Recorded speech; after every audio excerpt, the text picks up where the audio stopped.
আমরা সচিবালয়টা দিয়েই সরকারি অফিসগুলো যেন একবার ব্যবহার্য প্লাস্টিক থেকে সরে আসে সেই যাত্রাটা শুরু করলাম।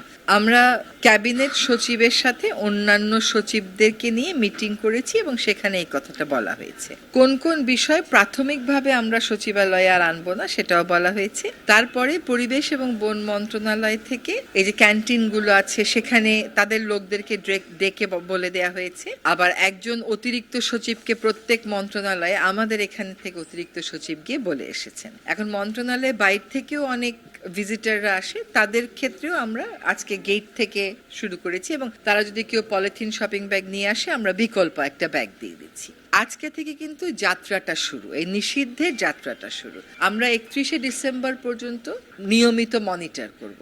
এটা তো অভ্যাসের ব্যাপার। আপনি দেখবেন আপনার এখানে কোনো একজন ভিজিটার এসেছে, কাউকে একটা নাস্তা আনতে পাঠালেন, সে বাইরের থেকে হয়তো একটা অভ্যাসবশতই ব্যাগ নিয়ে চলে আসলো। সেটা যাতে না হয় সেজন্য আজকে থেকে নিয়ে শুরু করে 31শে ডিসেম্বর পর্যন্ত আমরা নজরদারিটা করব। আশা করি 1 জানুয়ারি থেকে সচিবালয় সম্পূর্ণভাবে একবার ব্যবহার্য প্লাস্টিক মুক্ত হবে। পানির বোতল তো আমরা প্রথম থেকেই ডিসকারেজ করছি। তারপরেও অনেক মন্ত্রণালয় যেটা করে একবারেই অর্থ বছরের শুরুতে অনেক বোতল কিনে ফেলে। তো সেইগুলো আমরা কিন্তু যখন যে মিটিংয়ে যাই, এখন ওই মিটিংগুলো তার পানির বোতল দেয় না। তারপরেও যে একেবারেই নেই সেটা বলতে পারছি না, কিন্তু একেবারে নেই এর যাত্রাটা আমরা আজকে থেকে শুরু করলাম। আশা করি 31শে ডিসেম্বরের মধ্যে একেবারে নেই করে ফেলতে পারবো। 1 জানুয়ারি থেকে আপনি আর কোনো পানির বোতল দেখবেন না।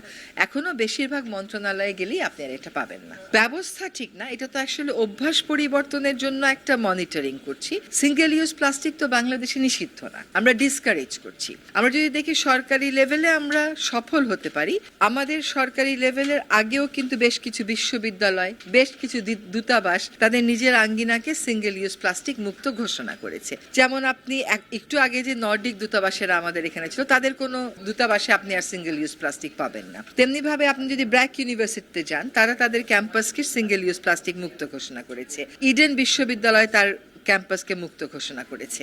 সিঙ্গেল ইউজ প্লাস্টিকের যেহেতু নিষেধাজ্ঞা নেই, সেহেতু এখানে ব্যবস্থার বিষয় নেই। ব্যবস্থা শুধুমাত্র নেওয়া হয় পলিথিন শপিং ব্যাগের ক্ষেত্রে। এবং আমরা কিন্তু যথেষ্ট পরিমাণ ধৈর্য দেখিয়েছি। আমরা পলিথিন ব্যাগ নিয়ে বিকল্প দিচ্ছি এবং এখন আমরা পাশাপাশি যেখানে প্রোডাকশন হচ্ছে সেখানে আপনি জানেন যে র্যাপিড অ্যাকশন ব্যাটালিয়ন বিশেষ অভিযানে কিন্তু ওইগুলোকে জব্দ করছে। তো মানুষের অভ্যাস পরিবর্তন, উৎপাদন নিয়ন্ত্রণ, ব্যবহার নিয়ন্ত্রণ, এই সবগুলোকে একটা নির্দিষ্ট সময়ের ভিতর ধরে আমরা চেষ্টা করছি মানুষ যাতে এখান থেকে সরে আসে।